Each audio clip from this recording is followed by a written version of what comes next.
How y'all doing out there? Once again, we are back with our next podcast, y'all. We are so excited to have Jerron Fields and Jessica Fields. Y'all, this is our family.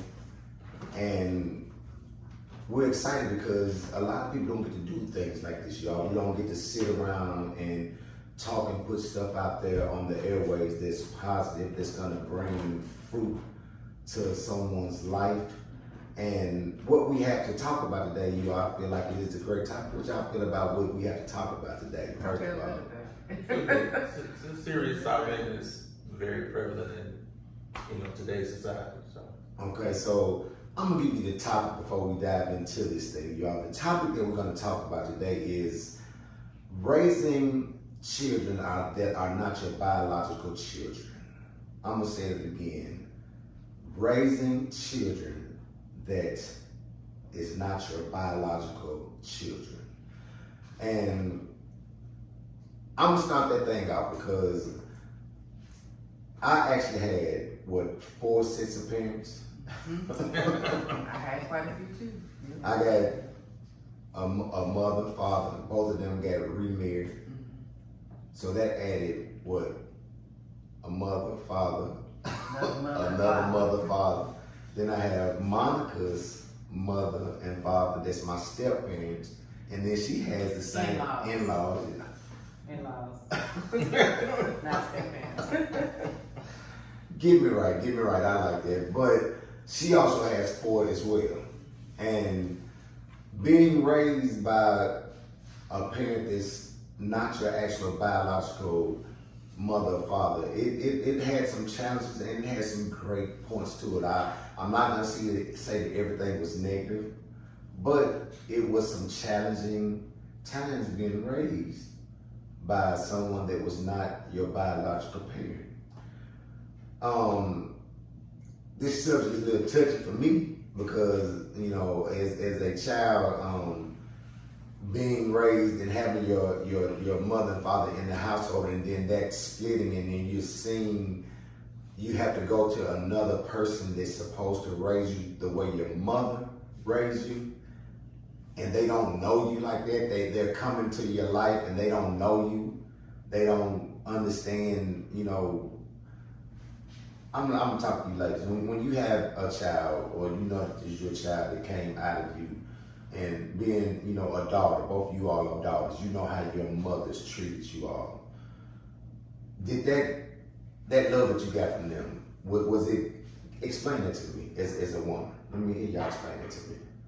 Well, my mother wasn't that loving mother, so I can't help you on that end. That's why I am the way I am with my kids, because I didn't receive that kind of love from my mom. Now, my stepdad had a little bit more love than my mom, and so he wasn't my biological, but he loved me unconditionally. Now, my mom, that's just a whole different story. Not sure what that was about, but it was very different for me. How about you, Justin? Well, like Teddy, I have a lot of secondary parents. I have quite a few.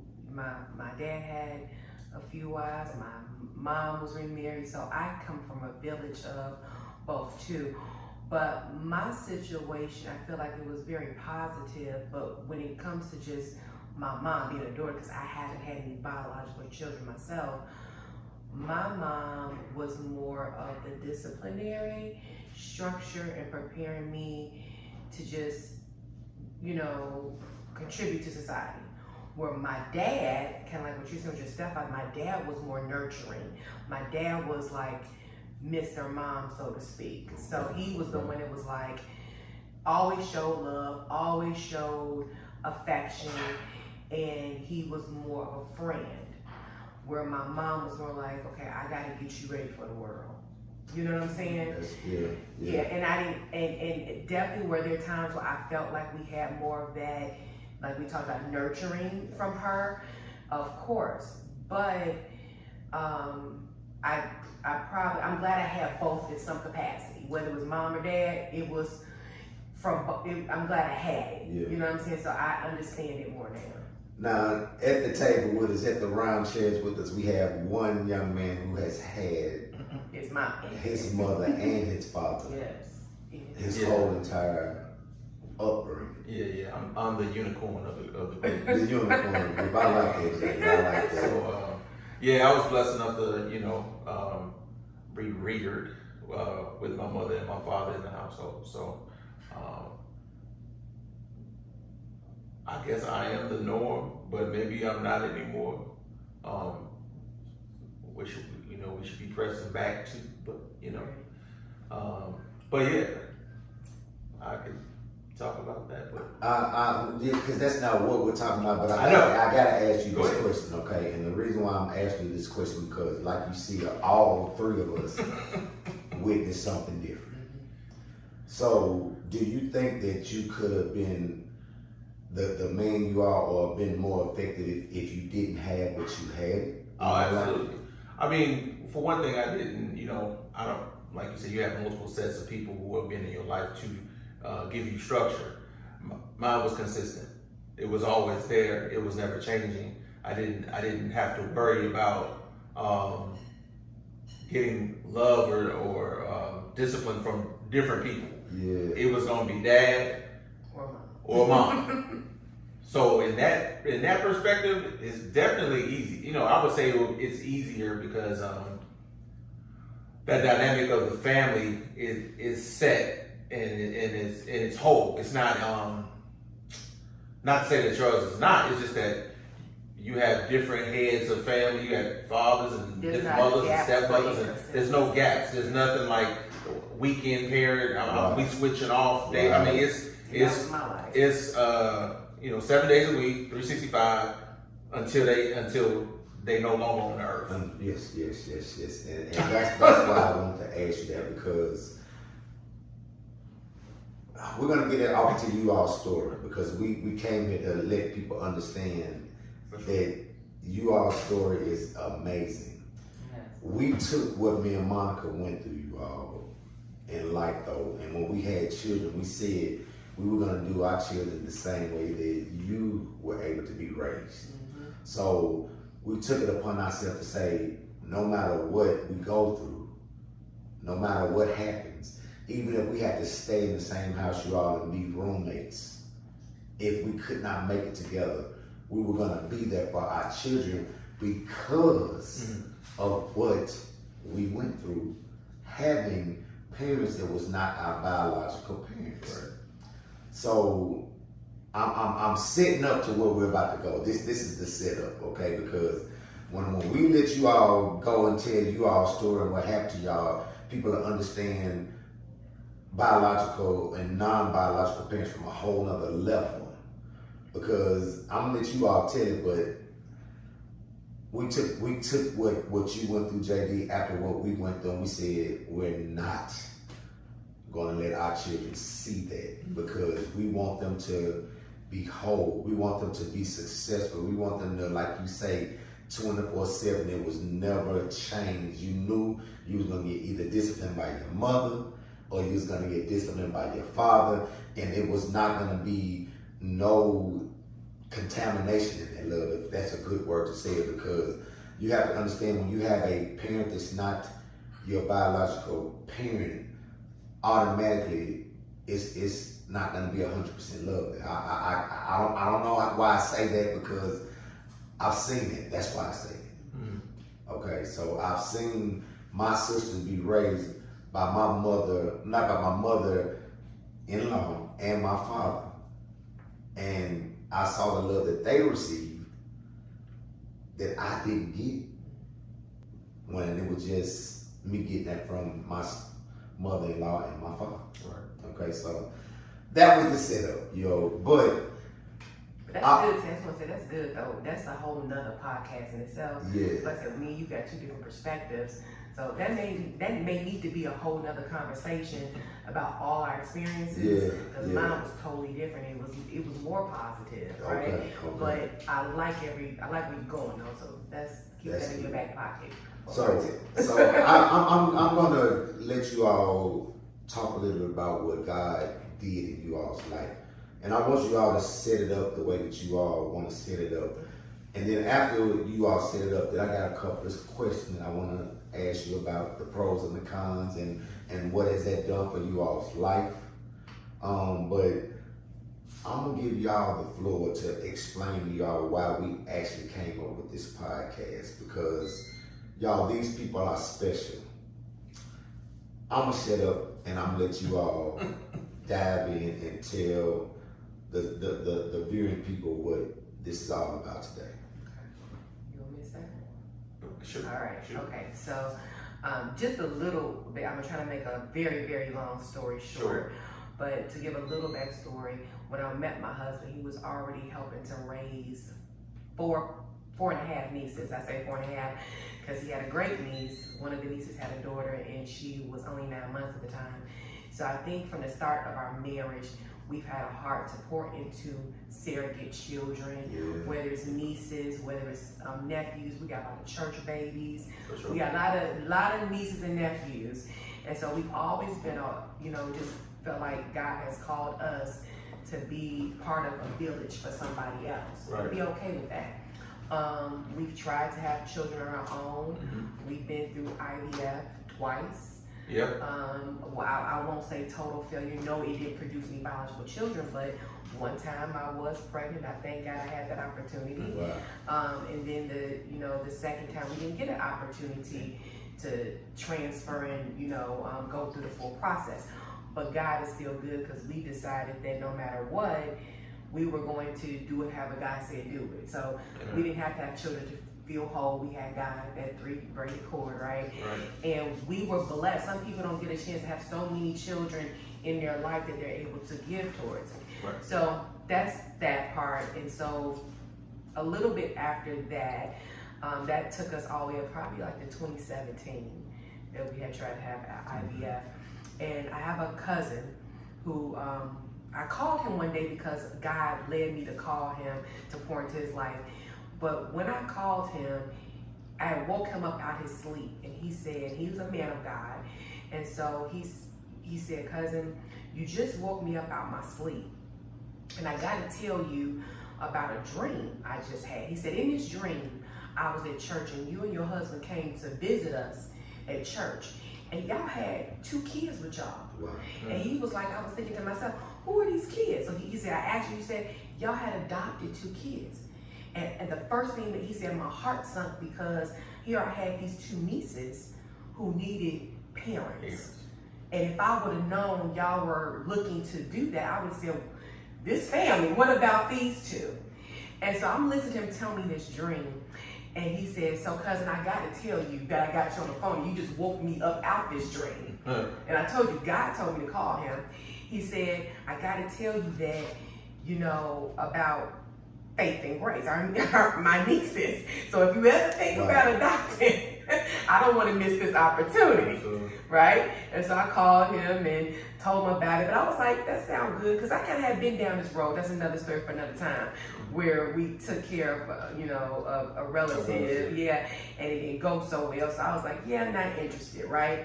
But it was like, okay. So he sent us pictures, and I had seen them before because they're not my family, but I hadn't gotten to know them. They were really young at that point. And he sent me pictures, and I sent them to Jerron, and we're like, these are some beautiful young babies, But we let that go. We sat on it, didn't say nothing until December. In December, we had a little family out and met the 2 little girls, and more intimately, right? So they knew who we was. And at that point, we were Auntie Jessica and Uncle Jerron. And we were able to see the fullness of their personality. And we there was love there at that time. We sat on it again. And I think we even talked to y'all about it and showed you pictures. And so we circled all the way around to May of 2018 or 17. I don't remember now what year that was. But my aunt reached out to me and said, hey, can you help us watch them sometimes? Right. So just to give you some information, they, at the time, my cousin, their father, was struggling with some addiction. Their mom, biological mom, was not in their life. So my aunt, who was in her late 60s, was trying to, at this point, handle a 2 and a 3-year-old. A 2 and a 3-year-old ain't go to work every day. And so we started to keep them on the weekend, and so we kept them one time. And that one time, we were in love. We kept them on one weekend. And overwhelmed at the same time. Overwhelmed at the same time. We took Monday off. We called off on Monday. That's something I don't do. We called off after having a full weekend. We was like, yeah, I need another day. Yeah. We had never been parents like that before. Because we're just trying to keep them entertained. But that was the time when, as we had been praying for God, is, you know, how are we supposed to be in their life? That's when, you know, it was like, okay, can we do this? Do we want to do this? Did God say do this? Mm-hmm. So we started praying as a family, and we started getting them more often. And then they wanted to be with us more often. And then we started having conversations about, would you want to be with Uncle Ron and Auntie Jess all the time? And they was like, yes, you know. So how old were they at that age, bro? They were 2 and 3. About Faith had just turned. It was like they went through another year. Like in that summer, they went from 2 to 3 to 3 and 4. Okay. Because one birthday is in May, one is in August. Okay. And they were. I mean, they understood because they were in a situation where they were never home because my aunt worked, so she was taking them to different people's houses to keep them. Right. They lived out of a book bag. Wow. So when we dropped them off after the weekend, they didn't go home.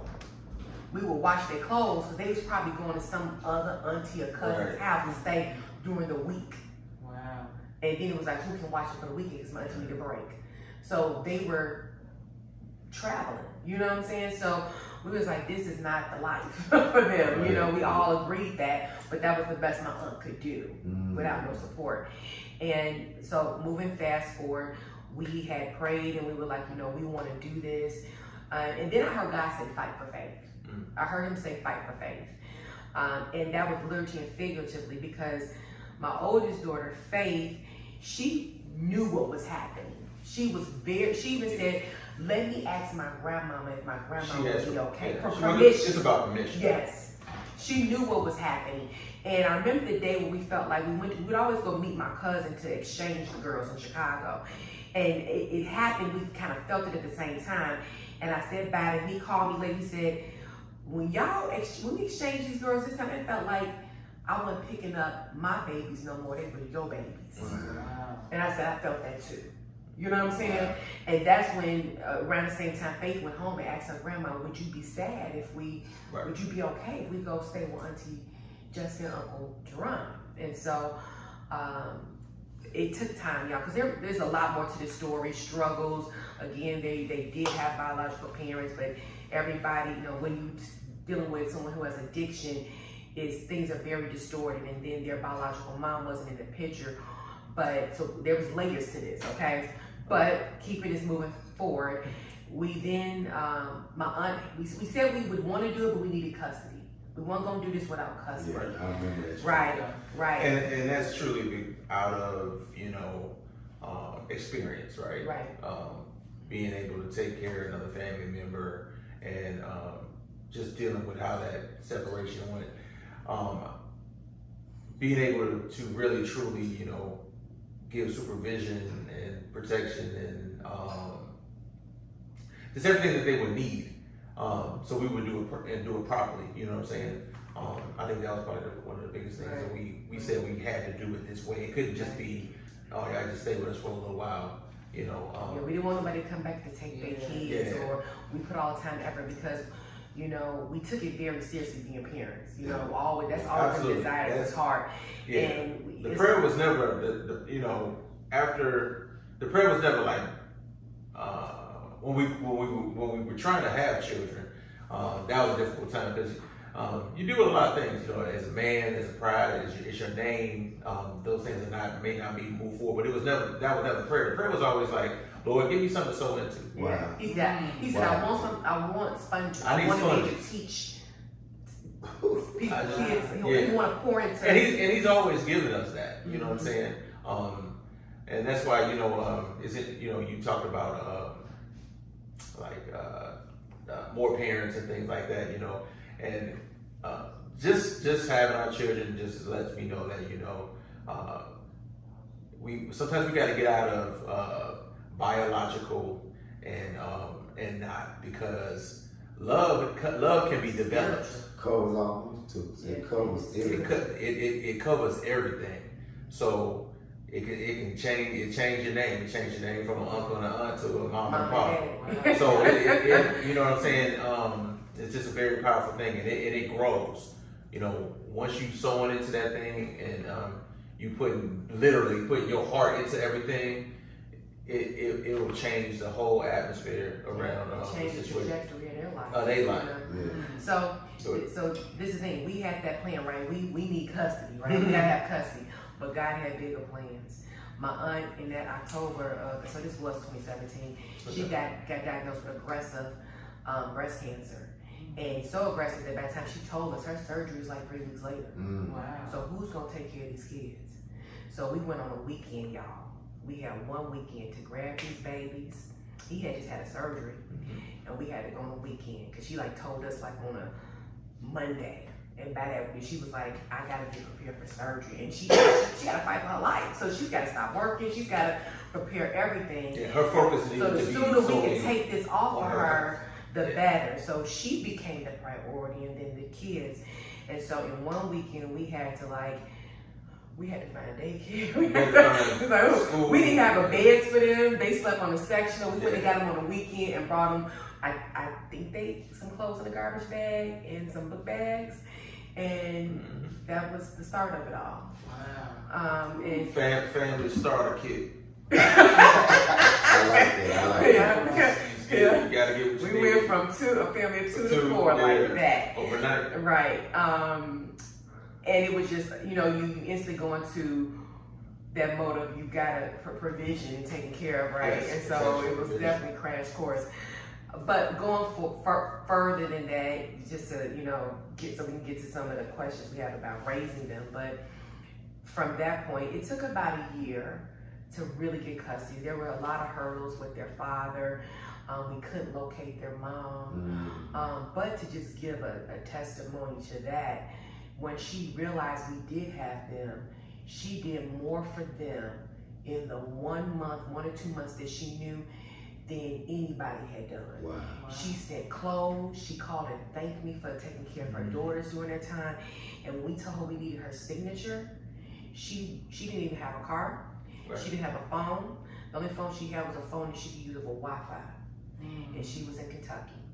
And she took the bus. She wrote, I got the handwritten, it says, I give full custody of her baby's names to us. Handwritten. She took a bus to the bank, got it notarized, and mailed it to me. Wow. In 1 week, y'all. A mother's love. A mother's love. She did so much for them babies in that one moment than anybody had ever done.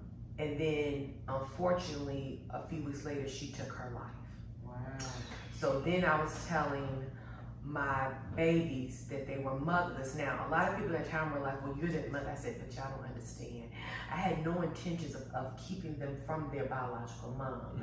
I had even talked to her about, when we come to Nashville, we're going to go through your way so you can see them sometimes. Because that's all she wanted to do, was put her eyes on them sometimes.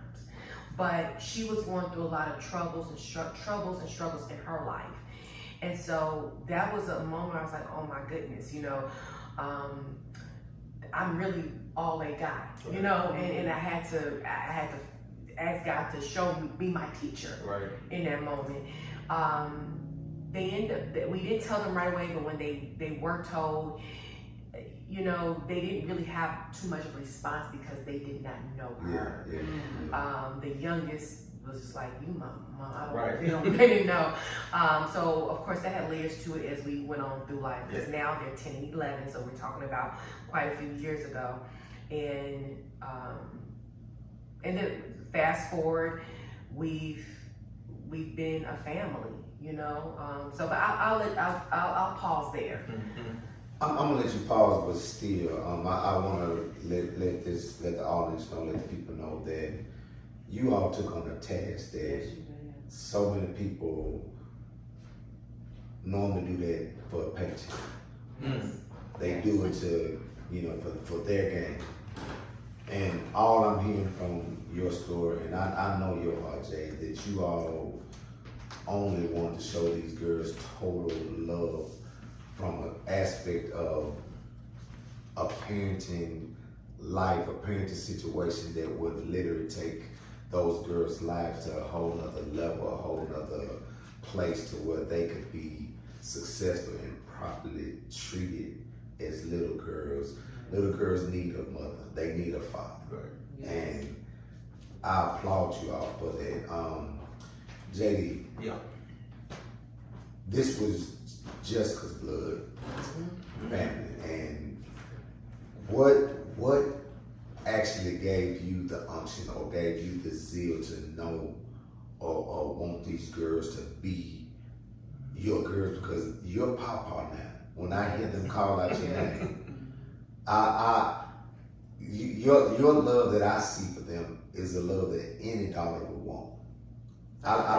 You don't play about them. It's like You don't play about them. So, Yeah. oh man. All right.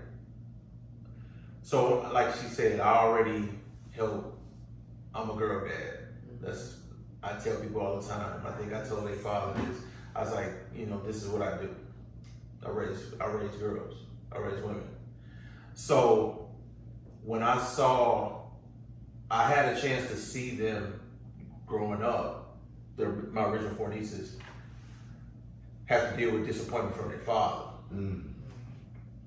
And I think by going through that, I built up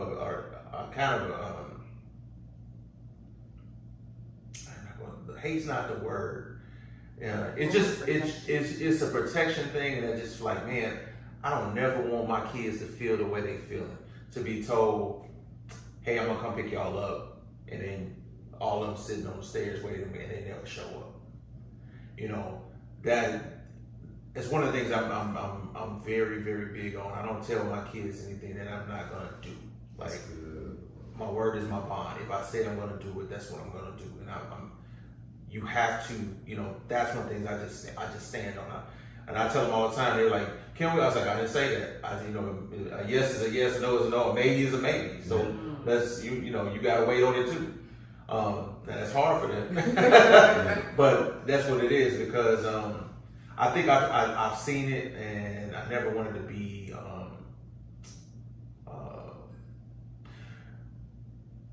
seeing them with book bags when we first got them. Just let me know that as children need structure, and they need consistency. Yes, most definitely. They need a regimen. And I'm like, man, these babies, they don't know. It's a day-to-day thing. And not that they did was bad. I thank God that their grandmother had a village around them that took care of them and took care of them well. You know what I'm saying? But the bouncing, you know what I'm saying? And they didn't know, and you need some structure. You need a consistency that you know that you have a home. Your parents are there. You're gonna see them every day. And actually, when we first got them, that was an issue.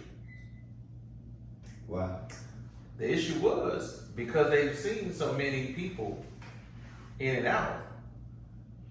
If we were going somewhere, they would melt down. They would be like, well, when you coming back? Right. Or when? So it's a separation anxiety. Especially with Faith, because she remembered her mom. Yeah, she had a relationship. She remembered her mom leaving and not coming back at 1.5. So we had to reassure. Yeah, she would all the time early on that, hey, we just going to work, right. We're coming back. We going, we're coming back. Everything's okay. And so for me, and like you said, not being a blood relative, this is my blood. Yeah.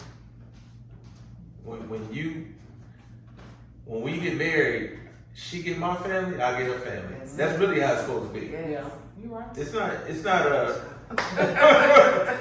and I tell her all the time, when I first met her, we go to the holidays on the west side, I'm like, man, it's a lot of people, but y'all always want to be in the smallest house. I didn't get it. I feel claustrophobic. Like, it's about to be one up in here. And but that's what I love about the family the most, is that through thick and thin, all the different dynamics of everybody in the family, they're a tight family. Yeah. They rock and roll together. So, hey, but no, I think I have to look past that. I mean, you know. And I think the kid, you know, his desire, and they just melted his heart. Like, I got pictures of She sent a picture and sent me their name, and I was just in scripture like, yeah, I mean, I'm saved by faith through grace. I'm like, I'm done. I was like, God, I don't even know how can I say no to this? I'm praying for this. You know, it had me realize, like, you're not going to be handed exactly what you want by God. He's not, or the way you want it. It may not look the way you want it. The way He gives it. Right.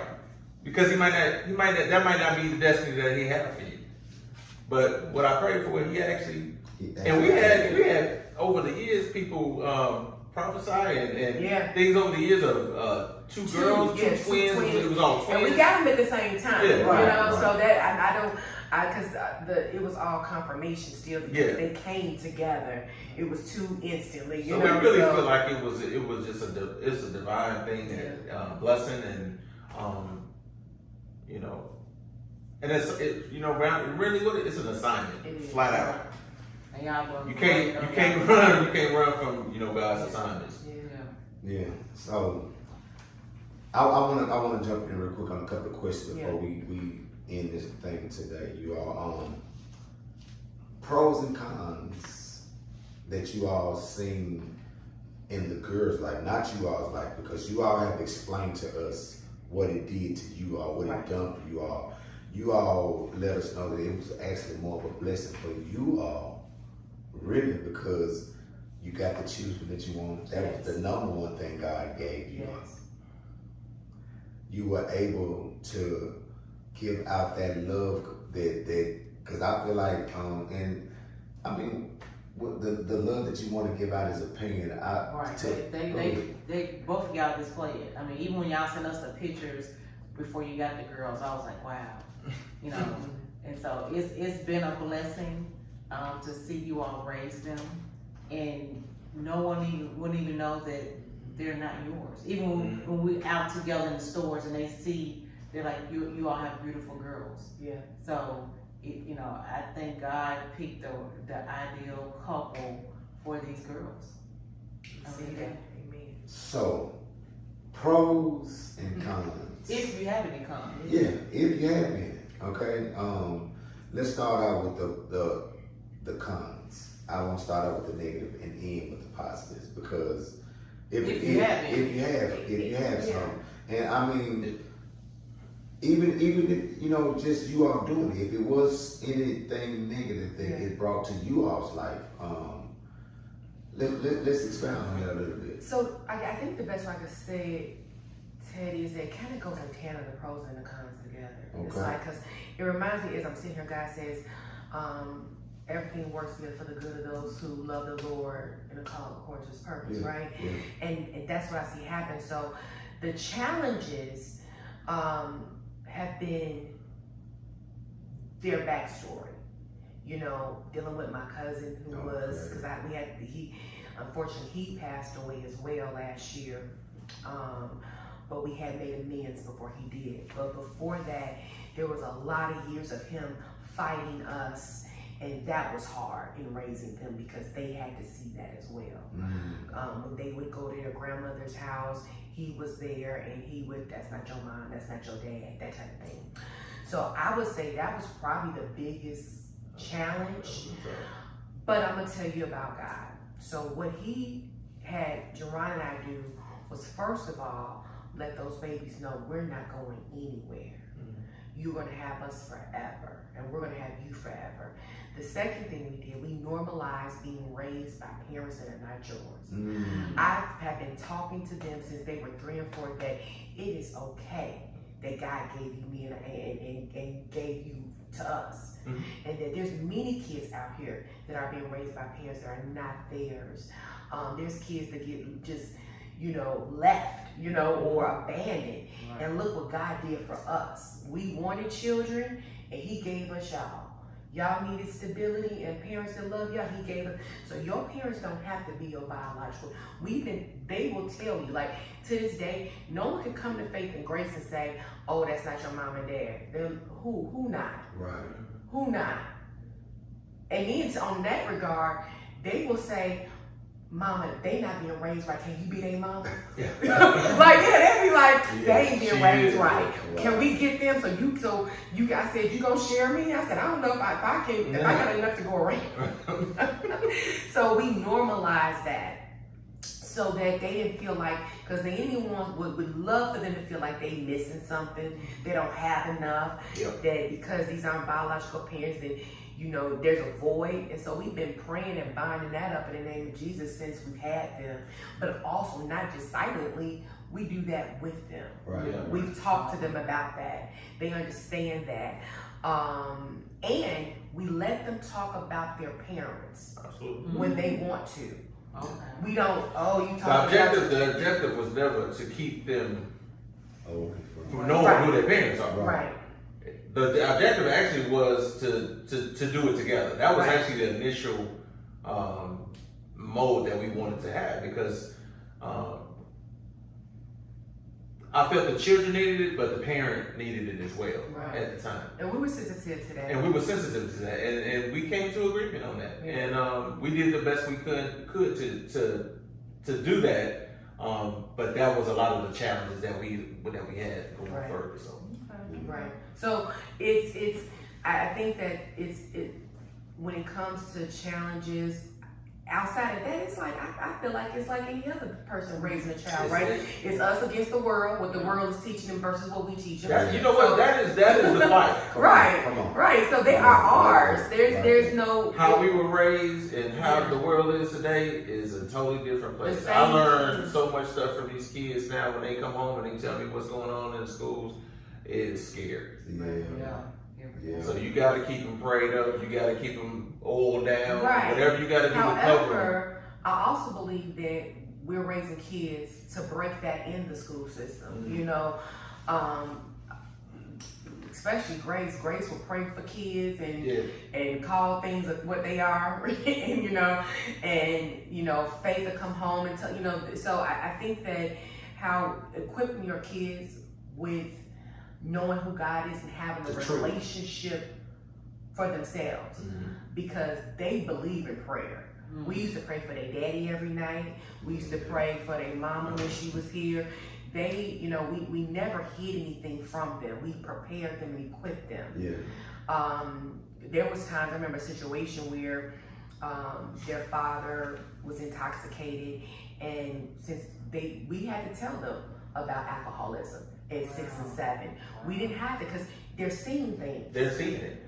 And because my youngest said, Mommy, why does Daddy hate you? I said, he doesn't. That used to be one of my favorite cousins. He will give you the shirt off because there's nothing. We never wanted to degrade their parents in front of them. We never did that. We never, no matter what he said, we never said that about him. Right. And so we just wanted to explain. I said, we have to pray for him because he's not his best self. He is not operating in the way God would have him to. So they used to pray every night, to change his heart, change his mind, everything. And so when so I remember one time he asked them to go to his house, and my youngest said, Daddy, we love you, but we can't come to your house. Wow. If we had not been equipping them young, because they see it, they feel it, they know it. I had to have those conversations.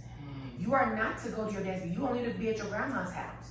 And we're going to pray. And I let them know what alcoholism was. I let them know how it could change the way you act. And it will take you out your character. What it looks like and what it feels like. Yeah, what it feels like, right. Because that's what they're really reacting to. They know their father is, it changes the way they feel. Right. Yeah. And because she knew that was going to be totally different, she was like, I don't want to feel like that. So I can't go with you right now. But I love you. Yeah. So, yeah. Listen, y'all. Every time we do something like this, and I got to tell y'all, sacrificial conversations it's really going to open up and bless a lot of people with what we're talking about. We're gonna come to a close because we got a special show tomorrow. We're gonna be on air on FTB 104.1 FM, and we're gonna bring this topic back up. We're gonna talk more about this, so we don't want to train you all on the podcast because we need to have this energy going on tomorrow because some people need to know through these sacrificial conversations that it can be done and done the right way. Yes. I look at you two and it inspires me because if he ever gives us the opportunity to actually point to some other children, we're going to take that opportunity. I feel like we would take it and really take it to another level. So I take this thing as our church keys that we had that we can take and pour into the way you all have poured into these children. Monica, before we leave out, just give the people a little something about just what you think could just help in our conversation that we just had today.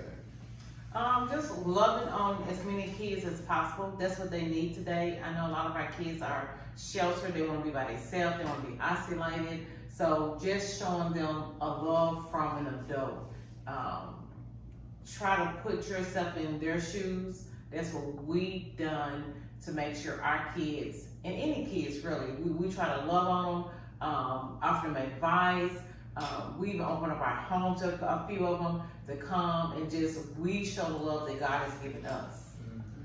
So Jerron and Jessica, we're going to give y'all the conclusion of the floor. You gave us both pros and cons, but I want us to leave with everything positive about this. And I want to hear from both of y'all, and then we're going to end this podcast that way with a positive note, okay? Jessica, I'm going to give you the floor first because, like I said, it came out of your lineage. Mm-hmm. I'm going to give you the floor last because you took her lineage, and I feel like you have covered it in a way that has made it so special, JD. They said men don't have a lot to say, but I've seen how you have cultivated these girls. And I've seen how you have cultivated those 4 nieces that you have that are really 4.5. Yeah. That's really your children. So, Jessica, we're going to let you go. I will say this. I think what we try real hard, because we pray about being parents every season. Let me just encourage whoever is watching, listening. Whether you gave birth or you're born into, you adopted, it's your grandparent. I mean, there's some parents look so different nowadays. We look like everybody, everybody in the family, because it is a village. Try your best to do everything through a lens of gratitude and teaching your children that. We try to teach them to be grateful for any and everything in an imperfect society, in an imperfect, no, this may not be perfect. It's not the unicorn situation, but it's the best situation for God to do great things. Amen. So, you know, we couldn't ask for anything else better than this. 2 beautiful girls, Faith and Grace, and they're in our family. And how God has grown us spiritually and what it's taught us. And this is another thing. It has taught us the love of Christ. When I tell you, being a parent, when I have to say, how many times I got to tell you, if you just follow my instruction, don't that sound like Jesus? Wow. If you just follow my instruction, you won't make that mistake. If you just listen to what I told you, right? And then, how many chances I got to give you, right? I mean, when I tell you, it's us. Being a parent gives me more grace from my kids and gratitude to my father. That's good, Jessica. That's good. Because he shows me what he put up with us every day. And we just want our kids, just listen to what we tell you. I promise we know best, right? If you didn't do that, then you wouldn't be in this situation, right? And I'm just looking like, oh, Jesus, this is me. I'm sorry, Lord. Yeah. Mama gonna give you another chance, but we're gonna get you some act right though, you know? So it teaches, if you could just look, if you can do it from a lens of gratitude, and then pay attention to how you raise your children, how it mimics, and it's a mirror of how our Father guides and parents and rears us, it will make you want to be a better child of God. That's good. To the Father that affords you grace and mercy and reconciles you to the Jesus That's Christ. good. So, I cannot follow that. yes, you can. Yes, you can. Because I'm with them. I cannot follow you become that. a dad. You took this. You didn't even think about it. It was like he was like, "These my girls." Wow. We didn't have a conversation about like what you said that you. It was never a conversation of these. This is my family. Now I'll say when my cousin had his battles, I felt guilty. I felt like I had to take it on because he signed up for this. Yeah. So I took a lot of secret abuse from that without him knowing. That's another conversation. But go ahead. Oh man, yeah, you're definitely right on point with parenthood is a direct reflection of God to man and woman. It just is. And she's right. We pray every day. There is no playbook. We've been talking about playbooks lately. You know, there is no playbook. But if anything, I would say is the playbook. It's unconditional love. Period. It heals all things. It doesn't even matter. When them babies walked through my door. And they got in, one of them crawled into the cage with the dog. And, you know, it's like, it wasn't even, it was like plug and play. Right. It was like plug and play. But your heart got to be in the right place to do that. I'm not a prideful person. I'm not a, you know, a lot of, and this is a man thing, right?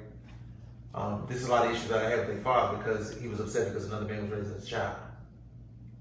I'm not that way. My biggest concern was really just making sure that I gave them all I had. Perfect example was me trying to be as healthy as I can before we got them. Had some health things. Had to get some health right, some weight things taken care of, but it was a process, and it was a plan. Like, you know, Lord, if this is what you would have me to do, I need to make sure that I'm here to do this right. To do this right. Okay, so for me, like you said, for me to be honest, it's an assignment. That's an awesome way to end this thing. It's an assignment. Parenting is an assignment, and at the end of the day, it doesn't matter. It's biological. Come on, it doesn't matter. It don't matter what. But like we say, a whole nother conversation that we will have. But I want to say thank you all for coming on. Thank you.